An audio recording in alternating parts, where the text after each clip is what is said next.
Salut, bienvenue sur cette chaîne et dans cette série de vidéos du tatami de la souris, je te propose d'ouvrir un volet technique.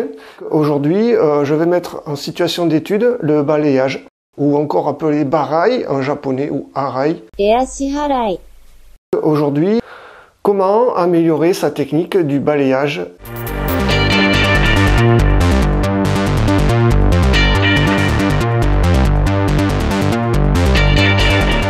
On va commencer par du concret et aller s'échauffer.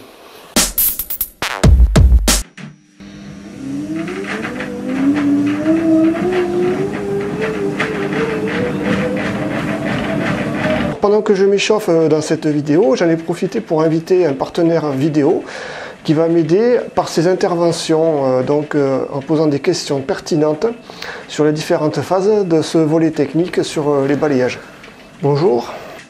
Bonjour. Installe-toi.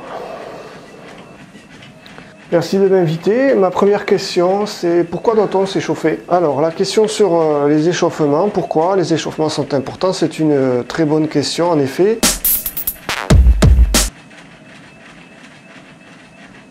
En quoi consiste l'échauffement? L'échauffement, c'est la mise en éveil progressive des fonctions motrices du corps et des organes qui participent à cette motricité.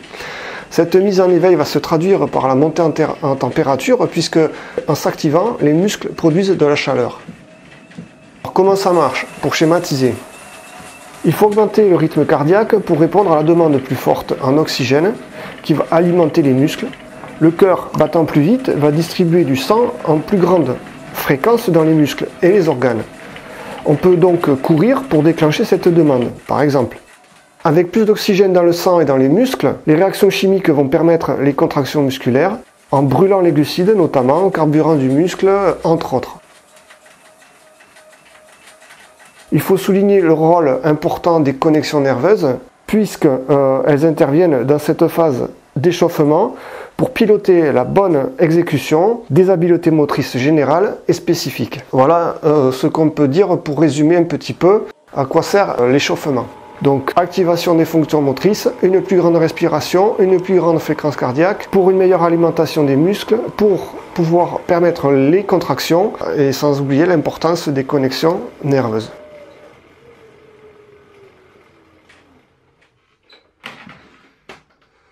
Merci, c'était intéressant, même si ça paraissait évident, c'est toujours bon à savoir. Alors, est-ce qu'en regardant cette vidéo, je peux m'entraîner tout seul? Alors, est-ce qu'on peut s'entraîner tout seul en regardant cette vidéo? Alors, justement, c'est le concept.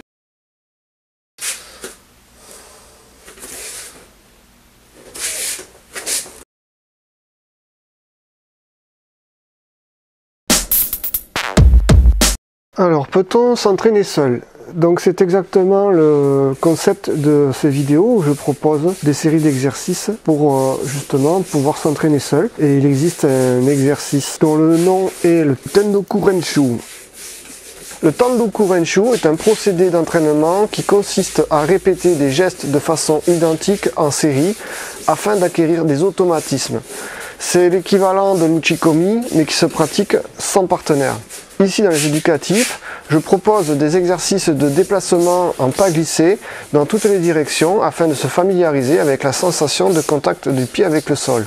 Dans cet éducatif, l'objectif est de garder le pied en contact permanent avec le sol par des séries d'exercices de déplacement en pas glissé de forme Ayumi-Hachi, marche normale, ou de forme Suri-Hachi, marche de type kata, et également par des séries de déplacements en pas chassé dans toutes les directions. Donc en ce qui concerne ici cet exercice, qui est un éducatif, qui va permettre donc de comprendre en 2 points ce qu'est le balayage en étant dans le rôle de uke. C'est-à-dire que pour pouvoir maîtriser et comprendre la technique du balayage, il faut surtout comprendre comment va réagir le partenaire.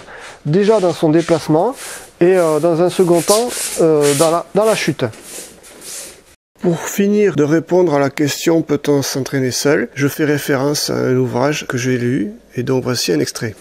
Donc dans un ouvrage qui s'appelle L'essence du judo, les écrits du fondateur du judo, j'ai pu relever cet extrait d'un passage à la page 96 où il est écrit « Mais le judo ne réside pas uniquement dans le fait de s'entraîner dans un dojo, Le judo peut être pratiqué sans partenaire et il existe différentes méthodes d'entraînement, incluant la pratique des coups de poing ou de pied, des piques ou des coups de pointe, ainsi que des mouvements d'esquive et des déplacements avant et arrière. Si vous ne négligez pas ce type d'entraînement, il vous sera possible de vous entraîner sans aller nécessairement au dojo.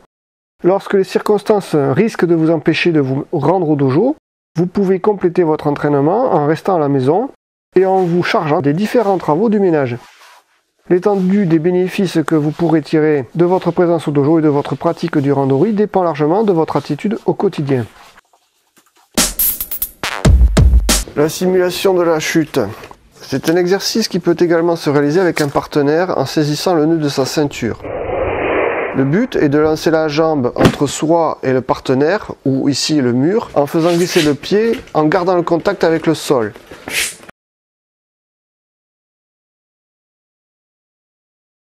En chutant, on comprend l'importance de garder la saisie de la ceinture qui va sécuriser la projection pour hooker.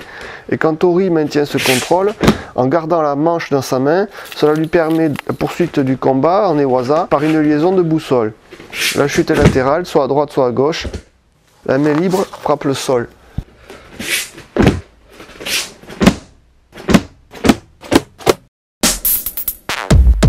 Le geste du pied. Bien que le rôle du pied soit de balayer, c'est le geste qui est important pour pouvoir agir dans le bon timing. Donc il faut que le pied en cuillère accompagne le pied de hooké quand celui-ci engage le déplacement du corps, quand il va transférer le poids de ce corps d'un appui sur le pied à l'appui sur l'autre pied. Pour bien réaliser le geste du pied en cuillère, on va prendre la ceinture à laquelle on va faire un nœud au bout de la ceinture et laisser pendre devant soi.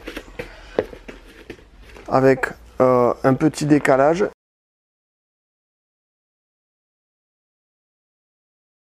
Et on va venir avec le pied en cuillère, le petit orteil en contact avec le sol et le pied sur la tranche, venir balayer le nœud de la ceinture qui pend devant soi.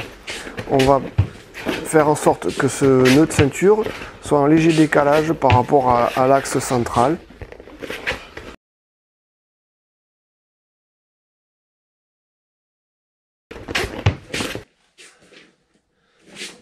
Quand on a compris le positionnement très important du pied de la jambe d'appui dans l'axe du nœud de ceinture qui représente le pied de hooké, on répète le geste 1000 fois, à droite ou à gauche, puis on peut s'exercer dans une situation où Tori recule.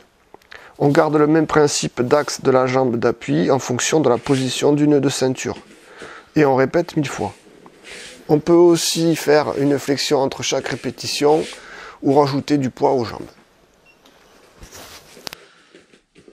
Je rajouterai une petite astuce pour être dans le bon timing avec le nœud de ceinture. Il suffit donc de prendre la ceinture dans la main de la jambe d'appui. Donc main droite, jambe d'appui droite, main gauche, jambe d'appui gauche.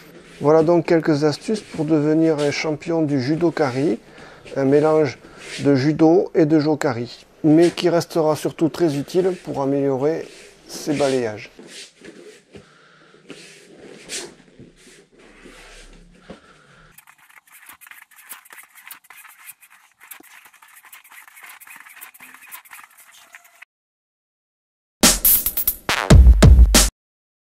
Ici, dans cette séquence, je propose de décomposer le mouvement en plusieurs gestes indépendants, en isolant chaque geste qui pourront être répétés en série. Et ensuite, on pourra recomposer le mouvement dans son ensemble. Donc, voici l'explication avec plusieurs situations de travail.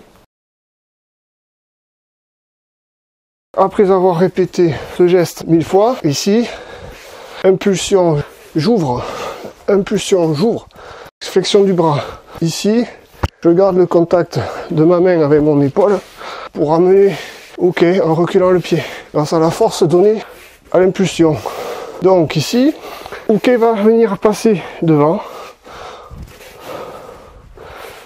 Et en imaginant qu'il avance le deuxième pied, il va passer le deuxième pied.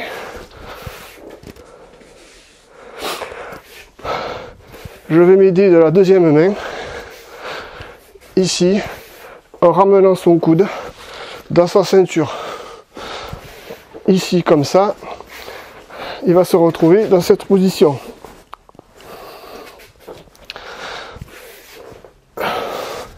impulsion, impulsion, verrouillage au niveau du revers, recul du pied, verrouillage au niveau du coude.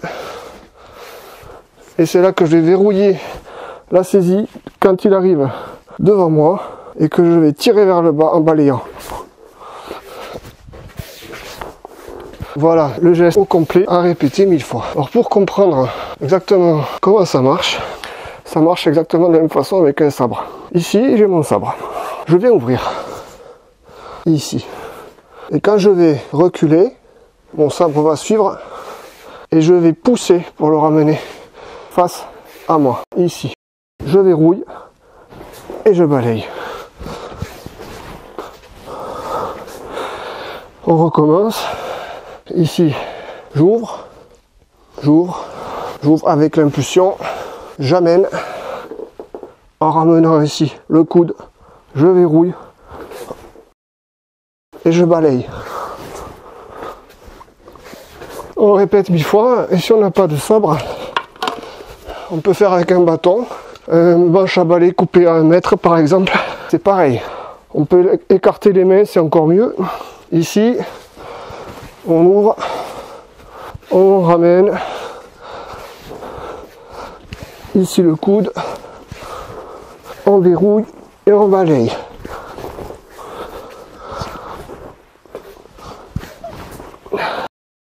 On répète 1000 fois. Et si on n'a pas de bâton, on peut faire avec une ceinture. Ça permet de coordonner l'action de la main en haut au revers et en bas au coude. De façon à ce qu'elles agissent en même temps. Donc ici je prends ma ceinture, j'ouvre, ici j'amène,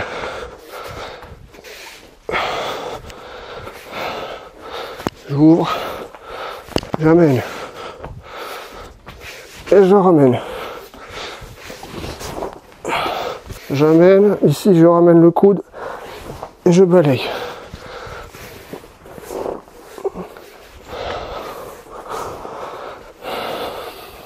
Magnéto Serge.